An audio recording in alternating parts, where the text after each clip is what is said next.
Hi everyone, what's up? What's going on? Today I'm going to be showing you how I drew the Justice League. We've heard that it's coming back. Are you guys excited? I'm alright. I'll talk about how I feel about it later, but for right now I just wanted to show you that these characters are going to be simpler than the ones I designed previously, because I want to keep them animation friendly. A while ago I saw Daft Penis video on Haspin Hotel, and how a lot of the character designs, they were way too complicated, and that just gets in the way of good animation. So who we got here? We got the Flash, we got Superman, Cyborg, Wonder Woman, Batman, and Aquaman. Some of these guys I've already drawn before, but in a very, very, very different style. For this one, I wanted to make sure that they all kind of fit within the same universe. So if I ever were to animate them again, I can just use these designs. Yeah, so I made most of the guys beefy, because I like my guys beefy. I made the Flash and Wonder Woman still broad-shouldered, but, you know, a little bit leaner. You know, they still got muscles, they still got, like, delts and stuff. Yeah, I was watching the very positive stream by Zack Snyder, Psychic Pebbles. What Zack does is, he always has this red line. If you draw a red line, it's gonna neatly cut out something. You can just click that line and erase it. You know, for years I've had problems with flashed lines. But after a while I found that, you know, once you get used to it, you can take advantage of it because, you know, you can do that really quick by just using different color lines, even if it's just like a little bit different. It's gonna recognize it as a different shape. So this was really fun. I like doing that. If I was gonna do something as complicated as the JoJo Part 3 characters, I probably wouldn't use Flash. But for this style, I think Flash is pretty nice. It's pretty efficient, even though I can't rotate or adjust the lines afterwards. You just need a little bit of trial and error. I used to be really against Control-Z, but it has its benefits. You don't need to think so much. And I can use the top timeline to have different iterations. That's a lot easier than Photoshop. It's a lot nicer than using just layers because I can see my progress. And I always like seeing my progress. That's the reason I'm making these videos, you know? I just want to see my progress. I just read an article. Basically, the whole thing was just this guy just complaining that the Snyder Cut exists. And why is that a bad thing? You know, they're saying like, oh, this isn't gonna quiet them down, it's just gonna make them more vocal about whatever cut they want. Isn't that a good thing though? That's what I'm thinking. It's free feedback. Do you know how many people pay people to ask other people to take surveys? And it's annoying. I always turn away. I see someone coming up to me with a clipboard, I'm like, nope. Now you got these people doing it for free. They're giving their opinions. You know, I joined an art group on Facebook, it's called like something feedback. And it's great, because that's how I get to improve. I hope. And that's how I help others, I hope. I heard this analogy a while back when I was in school. And I wish I could come up with better words for it, but let's just go with artist and designer for now. Art is masturbatory. You know, it's done by one person for that same one person. And that one person gets pleasure. Maybe some other people gets pleasure out of it, but it's not a guarantee. Design, however, it involves at least two people. Alright? The designer and the client or designee, whatever you want to call it. Design is like sex. The aim is for both parties to have a good time, to enjoy themselves, to have an enjoyable experience. Doesn't always turn out that way, but you try. So if you and your partner, you're doing that shit, and then your partner says like, maybe you can not tickle my ass. Maybe that would help. Imagine if you had this guy's opinion. You're gonna say, no, that is my art. I will do it how I please. All right, I'm going a bit too far with this, but you get what I mean, you know? Someone gives you feedback. Someone tells you what they want. You definitely can choose not to agree. You know, that's your right. But if you do choose to agree, then why is someone else complaining about it? Let's go back to the sex analogy, it's fun. You see two people fucking, and the girl says to the guy, maybe we could make out first. How about that? And then the guy says, alright, sure. I love you. I care about you. I want you to feel good. I want you to enjoy yourself. Sure, let's make out first. And then some guy, like, peeping at the window saying, like, wait a second, why are you giving in to those demands? It's ridiculous, man.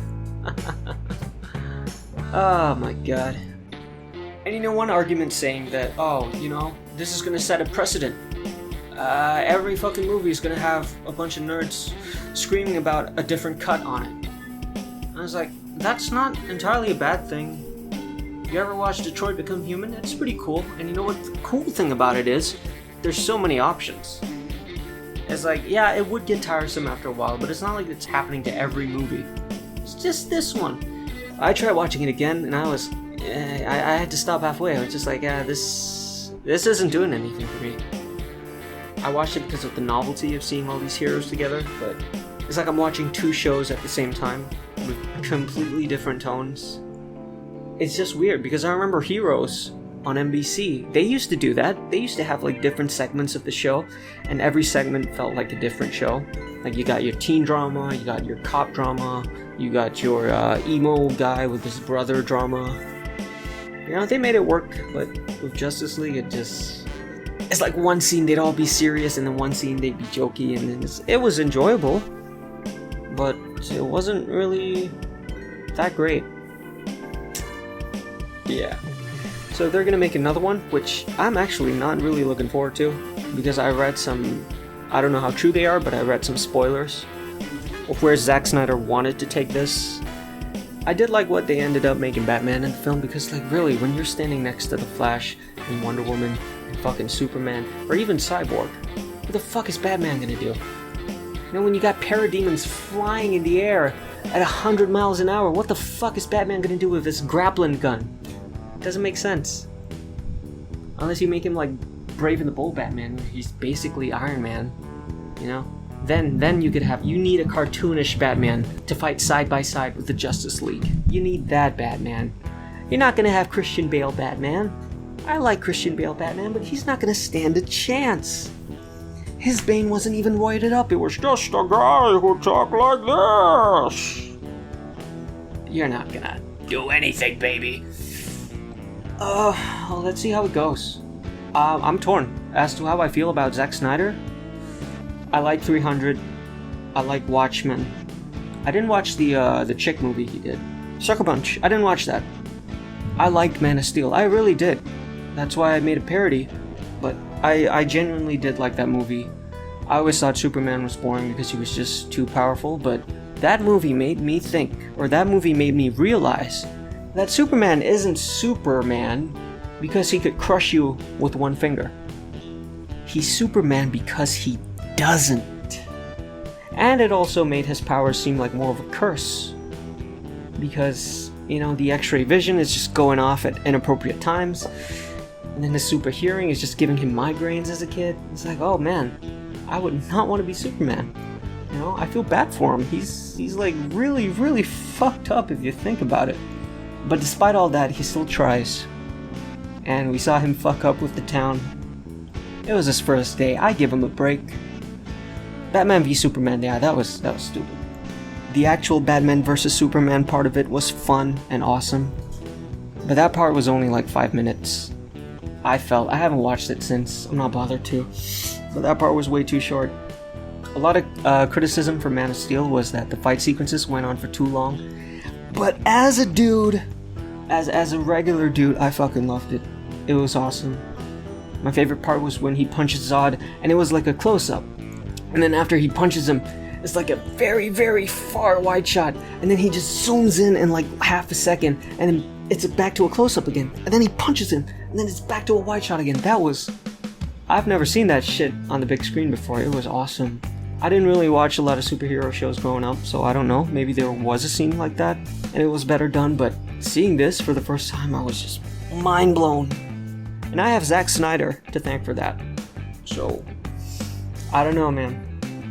He's really good with the visuals. I think Batman v Superman was way too draggy. Like, the worst thing you could do when you have a movie about superheroes is make it boring. That was my biggest gripe with it. Now, the Martha line was stupid too. But I would have been okay with it if the movie was entertaining 80% of the time. I felt like the movie was only entertaining like 60% of the time. Other times it was like the Civil War comic from Marvel. Not the movie, I'm talking about the comic where it's just like a lot of talking in a courtroom. And maybe that works in a comic book, maybe that works in a TV show, but you know, if I'm watching a movie, I want it done. I would love to see Henry Cavill come back. Cavill? I would love to see Henry come back, give him the full beard, give him a mullet, make him look like he's been in quarantine, and give him the black suit. You know Zack Snyder doesn't like colors. Just get rid of the red, yellow, and blue for one movie, and you can bring it back next time. But let's see Black Suit Superman. They've been teasing it. Let's just see it, man. I hope. If it doesn't work out, then I'm okay, but I would really be happy if they did that. And isn't that the point of making movies? Isn't that the point of cinema? It's to make people happy. It's a very noble profession. That's what Stan Lee said. You know, I see all these people building bridges, and I thought, oh, I'm not doing anything with my life, but you know, I'm making people happy. I'm paraphrasing, but that's kind of what he said. I mean, if you want to make a shitty movie, that's fine. I'm just not going to watch it. And a lot of people aren't going to watch it, and then you won't get to make more movies. I like what John Lasseter said, you know, he doesn't make movies to make money. He makes money to make movies. I am kind of worried because I did enjoy Justice League, the theatrical version, and the parts I enjoyed might have come from Joss Whedon. Like the part, of course, where you have the musical cues, Batman, the animated series, and then Superman's theme. I love those parts, and I really like how Superman was acting, like how a lot of people would assume Superman's supposed to act from the start. You know, he's making jokes, he's confident, he's kind, he's friendly. I love that scene with him and Cyborg. You know, they're trying to do something with the mother box, and then they're just talking like it's a hard day's work, you know, like the average Joe. I love that shit. And then at the end, where he's racing Flash, it's like, yeah, that's nice. It's just superheroes being fun. Imagine superheroes being fun. What a world. And that's something Zack Snyder hasn't been doing, as far as I could tell. Like Watchmen, I liked it, but it was such a sad fucking movie. I don't even recommend it. I would openly say that I like it, but it's like, I wouldn't tell my friends to go watch it. I believe this is called compositing, and it's something I like doing, just to make everything look a little bit more cinematic. If you guys have ever watched Final Space, they do this a lot. You got that rim light, you got a little bit of that gradient shadow, you got that vignette. I always gotta add that vignette. Looks like a movie. But it's also gotta make sense. Like if you have this kind of lighting for Family Guy, that'd be weird. You know? But if you have it for something like a space adventure or superheroes, that makes sense. Thank you for watching. I am done. Please follow me on YouTube and my other socials if you like. If you like this video, please share, you know the drill. And if you'd like to see me draw some other stuff, you can just comment down below or anywhere else. And I'll see you next time, hopefully.